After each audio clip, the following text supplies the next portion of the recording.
What's up guys, Francisco here. So this is my first Q&A. If you have any questions for future Q&As, leave them down in the comments and I'll do my best to help you.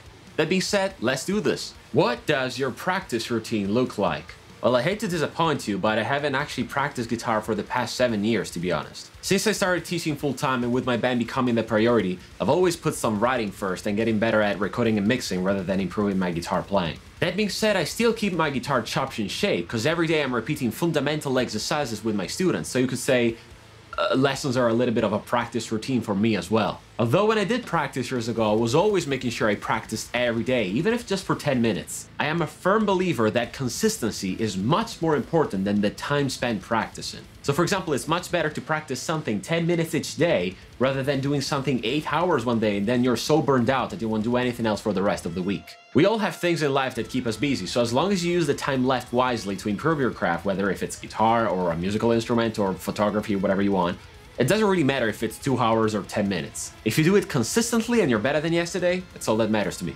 Which bass effect would you choose to get a punch or metal tone in a live situation?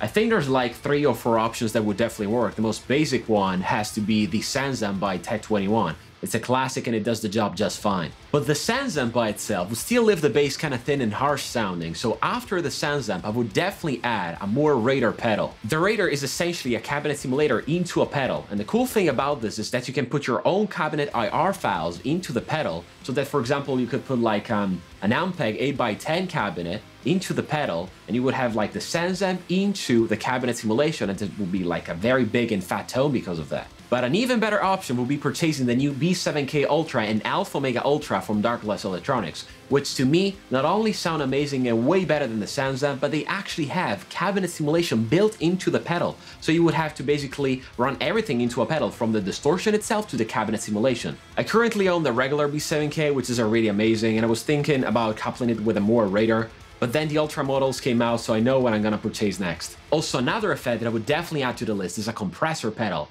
like for example the Darkless Electronics Supersymmetry or the Kali 76 from Origin FX. Bass needs to be extremely consistent in the mix, because the moment it's not there, you definitely miss it. Bass compressor pedals essentially give you the most consistent dynamics possible out of the instrument, which will translate in a very even tone that will always cut through the mix. And then we have the final option, which definitely is more expensive and complex than the others, but to me it would be amazing for metal.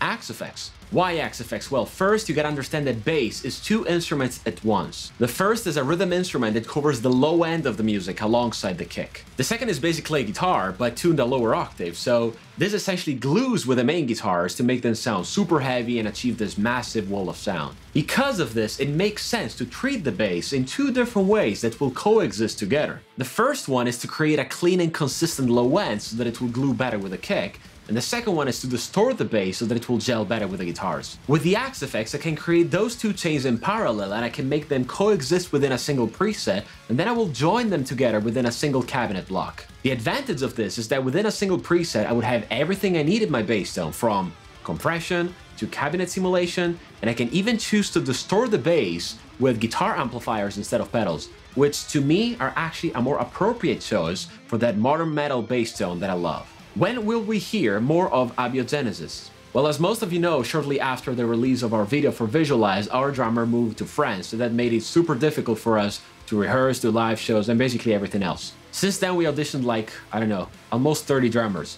And literally nobody could play our previous drummer stuff because the patterns themselves are super complex and the foot speed especially is next level. Because of this, unfortunately, we haven't been able to play live for the past year, but on the other hand, we did finish recordings for our new stuff. The good news is, Nick Pierce from Unearth is gonna do session drums on our new music, which we're super stoked about.